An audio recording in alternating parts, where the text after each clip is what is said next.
How are you, my people? This is the Afro Television. It has been a while since I was last here, but never say never. I always come up and obviously try to bring you some news and information about your faves onto this channel. This is the Afro Television. Smash the like button, comment and share.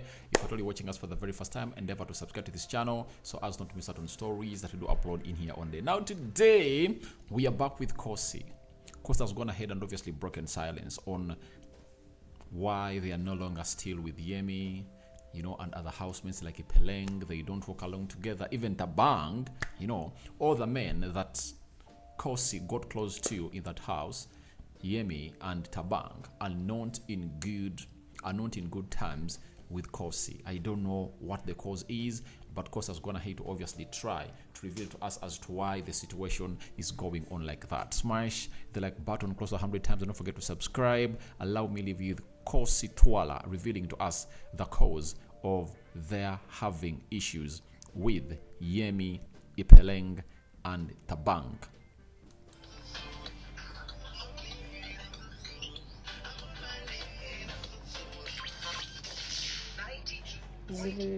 Zulu bracelet. It's a Rolex. It's a Rolex. Pour some champagne on this Rolex. Timeless. I feel like we should charge it. Go ahead. It's gonna die. It's fine. Yeah, we can stop recording because I'm afraid it's gonna die. Ready, set after this. Yes. Once again, this is the Joyful Lunch on Joy FM, still on the Gitano Mystery PMC. Like I said, we should get to dive into that conversation with our today's guest. Excited on a Friday. We've been counting down to 20 songs. I've been making it on our countdown this week. And someone that I didn't see coming anytime on the show. I'm excited to have her on the show right here. She's in the country. If you have been following Big Brother Titans, I'm sure you know what's going on. Khosi. Welcome on the show. Hey. We need more energy. I know you have had a long day. I've had a long but day. I need that energy. Energy. Listen, I have the energy. energy. How are you doing? Yeah, I'm good. How are you? Great having you on Joy FM, Zambia. Oh, I'm so happy to be here. Yeah. I'm happy to be here. I didn't even think like you were going to make it for the interview, to be honest with you. Yeah. But we're excited to have you right here. I know we're supposed to have the conversation at 1 p.m., but it's all good. 2 p.m. is all good. For as long as you talk to your people. But let's talk about you. You are in Zambia. Let's start from the side of maybe your visit in Zambia and why in Zambia. Okay, why not Zambia though? What do you mean why in Zambia? There's so many countries in Africa. Yeah. But decide to visit Zambia. Well, to be honest with you, it's mostly because of Khosi Reigns. Even though I wasn't aware that I have such a big fan base here in Zambia, I learned, right? And when they were seeing me in different countries, Nigeria, Botswana, Ghana, they're like, we have to have you in Zambia. And because I've been just busy, actually, Zambia sent me an email, invited me to Zambia, I think in August. But I've been so busy and I've been like postponing. And they're like, oh, mother, we are approaching the rainy season. So you have to come before then. So I had to quickly come to Zambia, live my best life. And I have to say, it's been absolutely amazing. Yeah? Yeah, absolutely. Were you expecting they were coming in Zambia? Maybe, like you said, from the feedback, people honestly, excited to see you in the country? I didn't know that Big Brother plays here in Zambia. You didn't know? I didn't know. Okay. I'm going to be honest. I love the honesty. Okay. I didn't know. So when, because the Khosi Reigns, Zambian, some of them also stay in South Africa. Right, some of them move a lot between South Africa and Zambia. So when they invited me, I thought it was going to be just something, intimate between me and them, and especially the way they're really trying to help me elevate good deeds and active lifestyle. Good deeds it's my NGO, so Active Lifestyle is also my company, fitness company. So they really have this big eager in trying to push my brands and trying to elevate them and put them out there to the global market. So I thought that was the main point coming here. But now being here and just seeing that, oh my goodness, Zambia absolutely loves Khosi. Yeah. I'm just blown away. I am just blood. We just came from a hospital to, to do some good deeds. That's why I'm dressed in the good deeds match. And I was so shocked at how people received me and how they kept showing love. I mean, the hospital is a very, cold place. A lot is happening. So to see people's face light up just by me walking in really, really goes a long way, you know, because that's just all I want. I really want to make people's life better. I want to see people smile. I want to spread happiness and positivity. Let's have a conversation. Life after Big Brother. Yeah. How's it going for you so far? Oh my goodness, I am living my best life. It's not even a lie. You know what I mean? Like, I'm living my best life. Oh, I don't even know how to put in words. I know what I've noticed though since leaving the house. I don't know whether it's just me getting less bothered by other things, or I've gotten so good to just blocking the noise. But I see that the haters are slowly moving away, and it's just love. It's just love. The other thing I also want to find out. Yeah. Have you tried to change certain narratives? Right. What? That were made up while you were in the Big Brother Titans. Okay.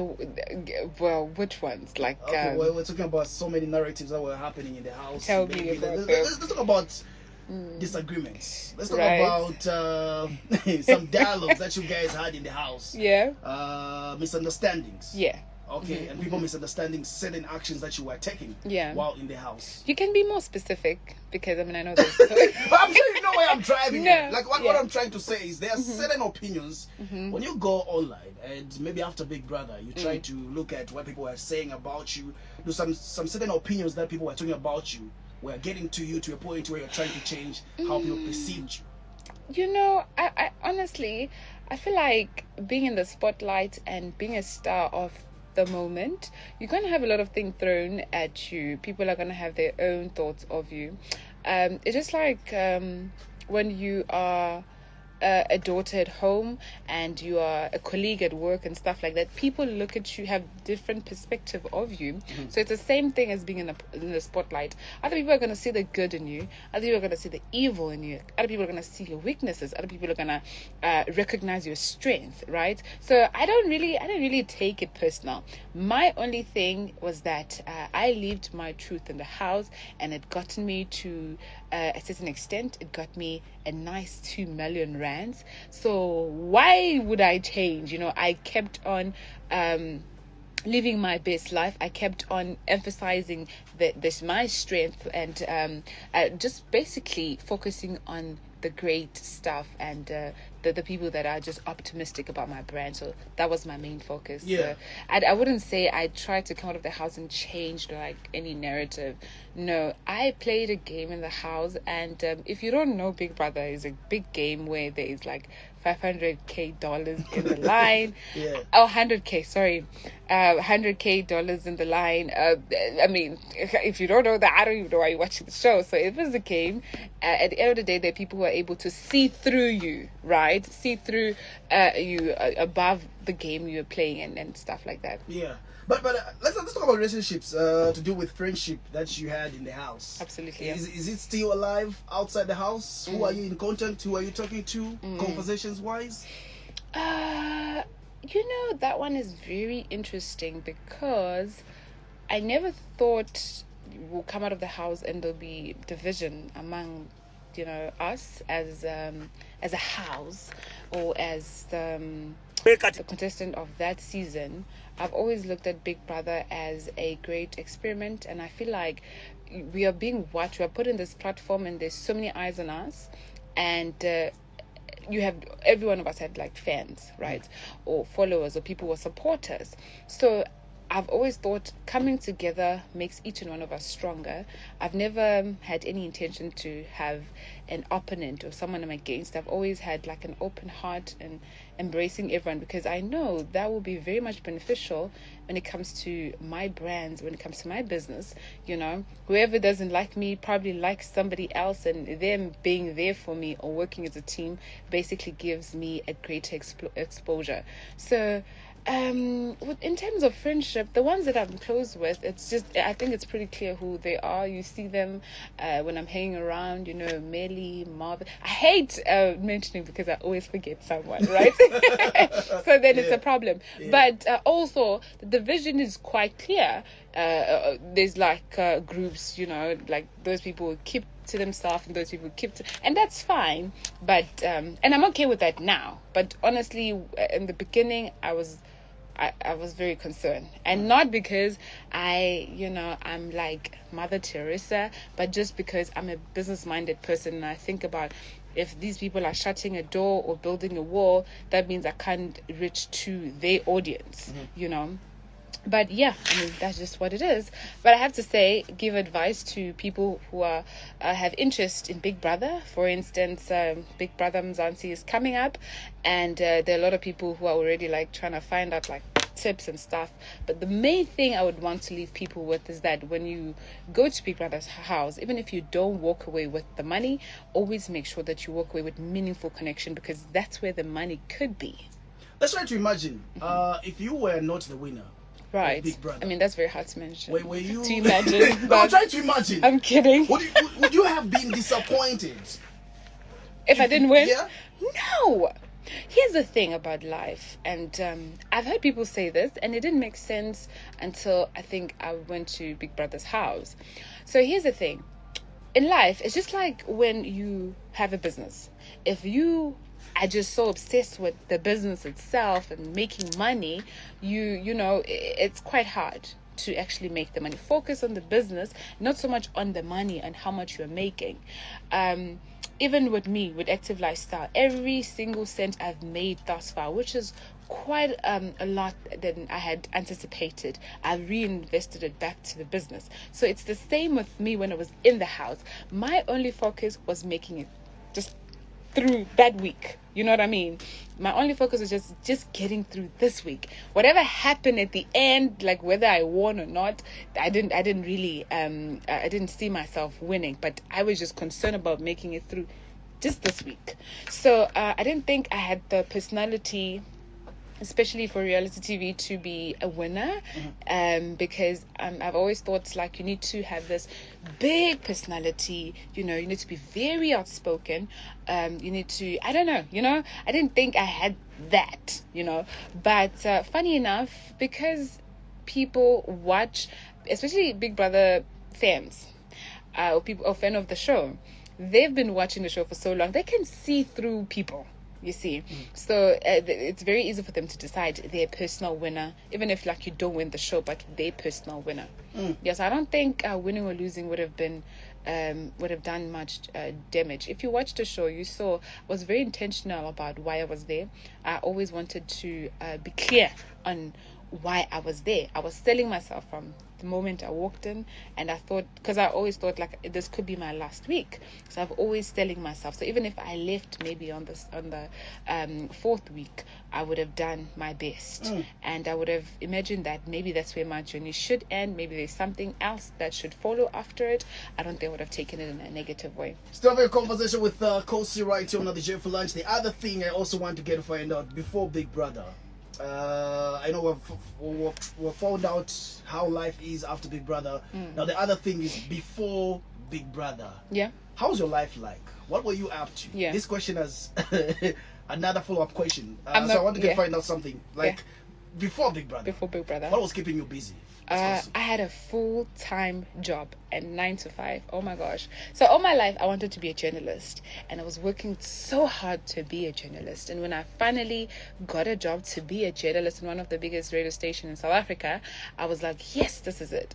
But unfortunately, I still felt like something was missing. I felt like I meant for something bigger, but I didn't know what exactly. Right, so that's when I auditioned for Big Brother. But at the same time, I would say I was a full-time 9 to 5 type of girl, but also a full-time girlfriend. I was so focused on my boyfriend. Okay. So has anything changed after that? Are you still working? Yeah, or? I mean, no. I'm not working anymore because I'm working on my own businesses. I'm looking into getting an office because really, that's what I do. I never really have a free time, like, okay, today I don't have anything to do, because I'm running a business that I aim to make or turn into an empire. So every single day there are goals that need to be met. Every single month there are goals that need to be met. So I'm working towards those every single day. So yeah, I don't think I would manage to be on a 9 to 5 now. I don't think so, but I mean, shout out to 9 to 5ers. I don't know. Let's talk about the good deeds. Yes. Break it down for us. What information do we need to know? How did it start? What inspired you? So it started in 2017. I was still in tertiary, and I just had an urge that I needed to start something that's gonna uplift people's mood and all of that. But recently, when I won Big Brother, in fact, when I was in the house, I just had almost like a revelation that I can't just be giving people bread or food and stuff like that and leave them like that. I need to just basically just have a turnaround strategy, change the whole thing, the 360, and try to bring to communities sustainable development, so that people are able to provide for themselves. I mean, the economy, not just in South Africa, but Africa as a whole, is just taking a really bad turn, and we need to equip people with skills so that they're able to provide for themselves. So that's the whole point of good deeds. We want to equip people so that they're able to provide for themselves. And I'm so happy that slowly we are just traveling through Africa. We've been to different countries, and I'm really, really hopeful that one day it's going to be one of the biggest NGOs working alongside the United Nations. I'm very confident because of the work we've put in thus far. Yeah. Let's continue having a conversation on the other side, but for now, let's get play one more song. So I think you've heard how well about the separation with other ex-housemates and how they're no longer really together. I think you've gone ahead to get to know why the title is all about Khosi on his separation with Yemi, Thabang, and Ipeleng. Hope you guys are really having the best narrative of this. So I call upon for your reactions into the comment section below. Rock and David remains my name. I sign out for now. See you later, my mates. The Muslims, Barakallahu fikum. The Christians, may the living to God bless you abundantly. I'm out.